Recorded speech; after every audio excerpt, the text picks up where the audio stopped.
राष्ट्रीय किसान मजदूर महासंघ द्वारा गणतंत्र दिवस पर तीनों कृषि कानूनों के विरोध में विशाल ट्रैक्टर ट्राली रैली का आयोजन किया गया। रैली में धरना आंदोलन स्थल से प्रारंभ होकर नगर से होती हुई बाईपास रोड से पुनः धरना स्थल पर वापस आई, जहां किसानों को संबोधित करते हुए किसान नेता जितेंद्र भार्गव ने 27 जनवरी को दिल्ली कूच करने हेतु घोषणा की। धरना प्रदर्शन व रैली को कांग्रेस नेताओं सहित समाज सेवियों का पूर्ण रूप से समर्थन मिला। रैली में 200 से अधिक ट्रैक्टर ट्राली शामिल हुए। उक्त धरना रैली अभी तक के आंदोलन प्रदर्शन में सबसे बड़ी रही, जिसे पूर्ण रूप से किसानों का समर्थन प्राप्त हुआ। रैली के दौरान किसानों द्वारा बहुत अच्छी सुंदर झांकियां भी बनाई गईं। साथ ही धरना स्थल पर पुनः आने के बाद किसानों को भोजन व्यवस्था कराई गई। 27 जनवरी को लगभग 1 सैकड़ा से अधिक किसान दिल्ली हेतु कूच कर रहे हैं। आज जो ये ट्रैक्टर रैली निकली है किसानों के, उसमें जिनको 3 काले कानून बता रही है किसान संगठन, जो 3 काले कानून बता रहे हैं, उसके बारे में क्या राय है? क्या किसानों को क्या संदेश देना चाहेंगे आप? देखिए, किसानों की जो लड़ाई है इन कानूनों को लेके, वो बिल्कुल अपनी जगह सही है, क्योंकि एक तो हम हमारे अपने घरों से जो खेती होती है, हम देखते हैं कि बहुत ही मुश्किल से 2-4 पैसे बच पाते हैं, और इस तरह से यदि ये कानून लाए जाएंगे, मतलब कि हमारी खेती को जो बड़े लोग हैं, अंबानी, अडानी या जो भी इस तरह से कॉर्पोरेट यदि इसमें आ जाता है, तो उसमें किसानों को तो कुछ मिलेगा नहीं। क्योंकि हम अभी देख रहे हैं जो भी महंगाई आ रही है, चाहे वो रेलवे की टिकट का हो, आप देखिए रेलवे का निजीकरण हो रहा है, स्कूलों का निजीकरण हो रहा है, हर चीज का निजीकरण हो रहा है। तो यदि ये अपने किसानी का भी निजीकरण हो गया तो किसान कहाँ जाएंगे, उनके परिवार कहाँ जाएंगे? तो ये बिल्कुल एक लड़ाई है सभी की, जिसमें सब लोग यदि हिम्मत करके डटे रहेंगे तो इन्हें जरूर कानून वापस लेना पड़ेगा। आप पहले आम आदमी पार्टी में थे, या आम आदमी पार्टी के उससे आपने चुनाव भी लड़ा, इस समय आप किस ऑर्गेनाइजेशन के साथ? देखिए, मैं आम आदमी पार्टी के साथ शुरुआत करी थी और अभी भी मैं हूँ। मैंने वो पार्टी छोड़ी नहीं और ना ही कोई नई पार्टी मैंने ज्वाइन की। रही बात समाज सेवा की, क्योंकि मैं उस समय जब आज से 6-7 साल पहले मैं इस जो एरिया है अपना संभाग है, उसके लिए मैं बिल्कुल नई थी और लोगों के लिए बिल्कुल जाना पहचाना चेहरा नहीं थी। तो मेरा उद्देश्य केवल यही था कि किस तरह से लोगों की मदद की जाए, मतलब हमारे जो क्षेत्र में जो समस्याएं हैं, चाहे शिक्षा की हो, स्वास्थ्य की हो, खेती से संबंधित हो, वो समस्याएं कैसे दूर होंगी, उसी के लिए मैं आप सब लोगों के बीच में आई थी।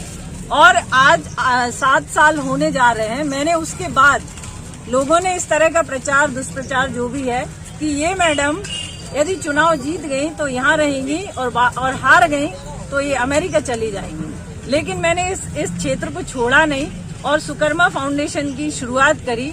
और सुकर्मा फाउंडेशन जो है अपने नरसिंहपुर जिले में ही पिछले 4 साल से काम कर रहा है, और वो फाउंडेशन शिक्षा में, महिलाओं के स्वास्थ्य में, और आप हमारे गांव चले जाइए, मेहरा गांव में एक ऐसा टेलीमेडिसिन चिकित्सा केंद्र है जो बिल्कुल जो बेसिक बीमारियों का इलाज करते हैं। हमारे डॉक्टर्स जो हैं दिल्ली बम्बई से जुड़ते हैं और हमारे गांव के आसपास के गांव के, आपके होशंगाबाद जिले के लोग भी हमारे गांव में आते हैं इलाज कराने। तो ये आपको क्या लग रहा है फिलहाल ये जो ट्रैक्टर रैली निकाली है किसानों के इसमें, क्या इससे प्रभावित होकर सरकार कानून वापस ले लेगी? देखिए, या उनको निरस्त कर देगी?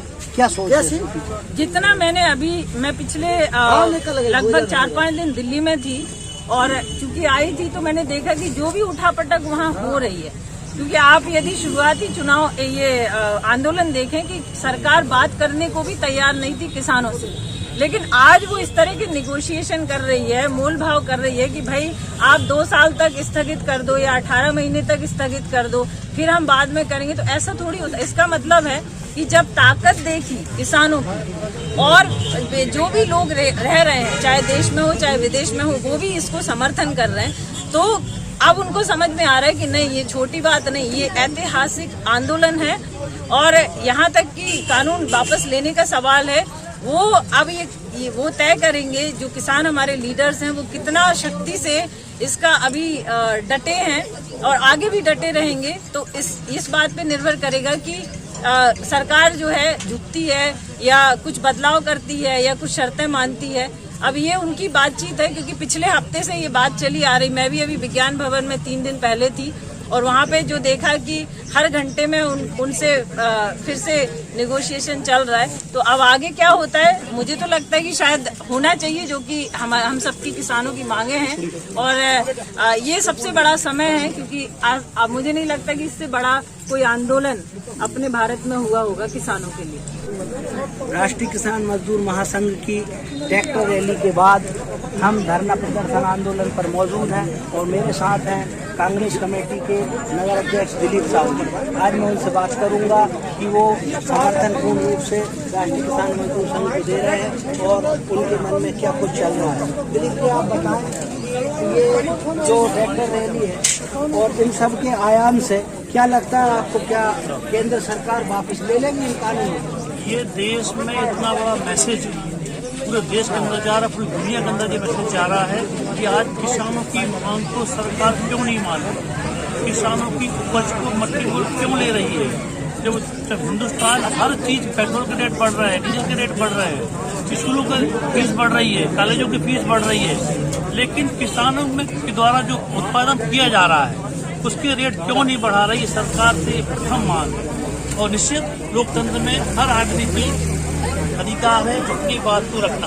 पूरे हिंदुस्तान में हर किसान अपनी बात को रखना चाहता है और किसानों की बात उस देश में गूंज रही है, सरकार को मानना पड़ेगा। ये आज दिल्ली में, आज बनखेड़ी में, हर ब्लॉक में ये बात रखी गई है। रैली निकालने के पश्चात जो सभा का आयोजन किया, मेरे साथ हैं सोमनाथ तिवारी, जो कि प्रदेश उपाध्यक्ष का दायित्व देखते हैं। प्रदेश उपाध्यक्ष श्री सोमनाथ जी तिवारी जी, आज इस आंदोलन के विषय में आप क्या संदेश देना चाहेंगे किसानों को? देखिए, इस आंदोलन के विषय में ये संदेश है कि विगत 40 दिन से हम लोग निरंतर आंदोलन कर रहे हैं और अनेक प्रकार के हमने कार्यक्रम भी किए। अब रहा सवाल ये कि जब दिल्ली सरकार किसानों की समस्या का निराकरण नहीं कर रही, जो अध्यादेश आया है उसको वापस नहीं ले रही है, उनके समर्थन में हम लोग 40 दिन से बैठे हुए। आज हमने ट्रैक्टर रैली निकाली और अपने 40 दिन का एक भंडारा भी किया। अब जो 40 दिन दिल्ली में बैठे हुए किसान हैं, उनके समर्थन में हम लोग यहाँ से अब दिल्ली जाना चाहते हैं और दिल्ली के लिए जब वो लड़ाई लड़ रहे हैं तो हम भी वहाँ जाके अपनी लड़ाई लड़ेंगे।